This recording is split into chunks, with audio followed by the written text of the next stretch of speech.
Welcome to Gem's Empire. Is you don't believe that you need to let them go. You believe they're serving you still. Remember, you hold on to nothing that you don't actually believe is somehow serving you. No matter how painful they may be to hold on to, what you're actually saying is the alternative is worse. How do I get to the bottom of how it's serving me? Very good question. And here's how you can do it, at least one way.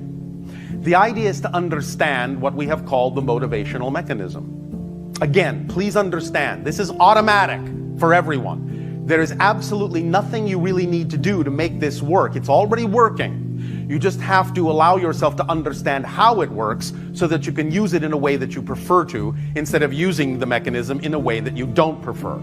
You follow me so far? Yes. All right. The motivational mechanism is simply this. And I mean, there are no exceptions to this. Not even you. You follow me? Yes. All right.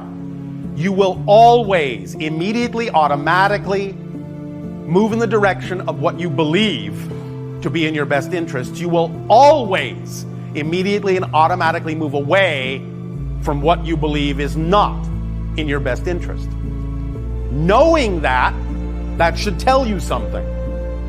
If you are holding on to something that you know intellectually is not in your best interests, and you understand the motivational mechanism I just described, the only way that could stick around is if you have defined it in the motivational mechanism as actually being in your best interest more than the alternative.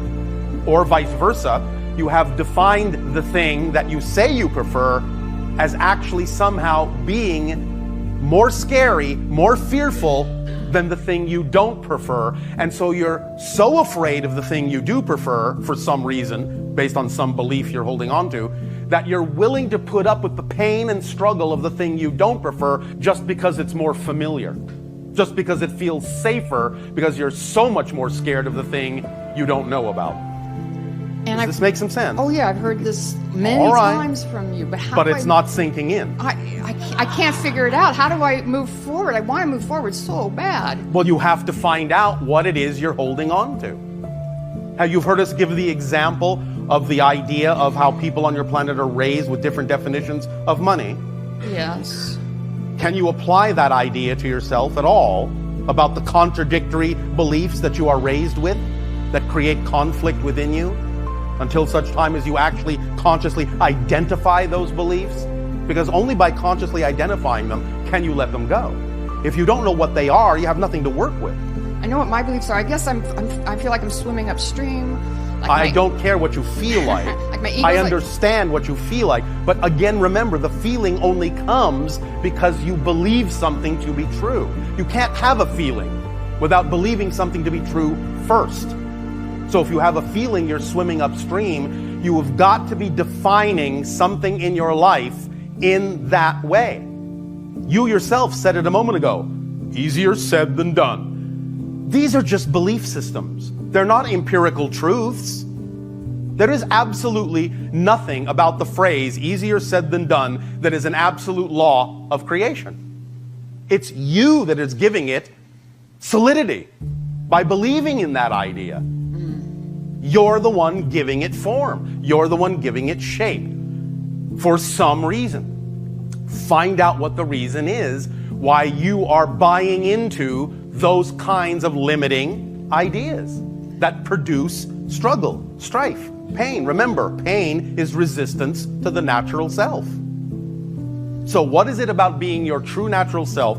What is it about the thing you prefer to be that is so much scarier than what you're already holding on to that you don't prefer? What would be the worst, most terrifying thing you can imagine would happen if you actually let go of all of these fears and negative definitions and actually allowed yourself to be who you preferred to be? What would be the scariest thing that you imagine might happen if you did that?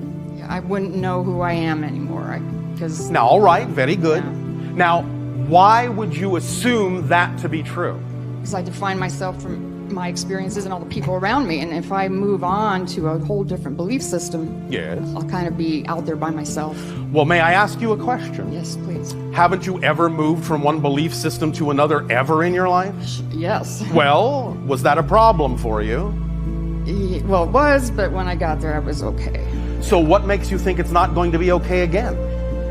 How many examples of doing that do you need before you get the point that it's always okay? How many times do you have to give yourself that symbol, that reflection, before you know it will actually always be okay? How many times? It's up to you. I'm not pushing you. How many times have you already done it? Innumerable, and it's been very painful. So maybe I'm getting from you, if I just kind of let go with it, the pain will kind of go away too. It will not kind of go away. It will. It won't exist in the reality of the person that you actually prefer to be, because by definition, that person doesn't experience pain and struggle and resistance. You see, you have to watch your definitions. You have a definition that says, if I become who I prefer to be, there's something about that that's going to be painful. But if you actually listen to what you just said, you would realize that that's nonsensical. How could becoming who you prefer to be contain a definition of being something that is not what you prefer? Yes. You understand? Yes. Your definitions are muddled. That's where you're having the difficulty. You're not listening to the definitions you're actually using to define who it is you prefer. You're creating your own contradictory definitions about who that person is. If that really is the you prefer to be, it cannot, by definition, contain the elements of negativity that you're describing. Otherwise, it can't be that you. It wouldn't be that you. It would make no sense. So what you're defining is someone that isn't who you prefer to be. But when you define clearly who it is you do prefer to be, and you allow yourself to be that person, it will not contain anything that is irrelevant for that particular person. Your life is negative. And I don't want to live in that other world emotionally Then anymore. don't. Okay, how? Again, when you say real life, Which means going to work and all that. so what? Yeah. Does that just mean that you're not doing what you love to do? No, I like it, but it's so different. It has a different feel to it, you know? Then you're not doing what you love to do. I mean, I'm really happy that I go to work. I'm like, I like my job, but I just feel Do so you unhappy. do what you love to do or not? Yes I know you've or had this no? conversation a lot. Okay, I used to really love it then. Okay. Is there something else you would rather be doing? I'd like to be retired, yeah, and pursue this kind of life all the time where I'm just happy. Well, why not do that? That's the hard part, I guess. Okay. Why are you saying that's hard? You're the one making it harder. Yeah, you're right. There is nothing empirically true that what it is you prefer to do has to be hard in the way that you mean it. Yes, of course, there will always be some challenge. Yes, of course, you might have to actually take some actions and do things. But if it's truly a labor of love, it won't feel like a labor. It will be a joy. Are you picking up on this? Very much so, and I just got. Do you understand? When how, you say very much so, unless you actually exhibit the behavior that goes along with it, it's not very much so. Remember, action and knowing are synonymous. So if you're not actually acting like it, you don't know it yet. Do you have a small object, coin, pen, anything at all that you can put in your hand, a piece of jewelry? Yes, I have one now. Put it on the floor. Did you do it? Yes. Pick it up. Did you do it? Yes. Action and knowing are synonymous. What you know you can do, you just do. You don't think about it. You didn't go, I believe I can pick it up. I think I can pick it up. I'm not sure. Might be hard to bend over and pick that up. Not necessarily as easy as it sounds, perhaps. Oh, let me think about all the different things that could happen between here and picking it up.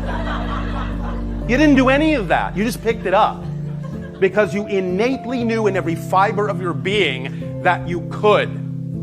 Action and knowing are synonymous. So when you say, oh yes, I get it, but you're not doing it, you don't get it. You don't know it yet. So when you act like you know it, you will know it.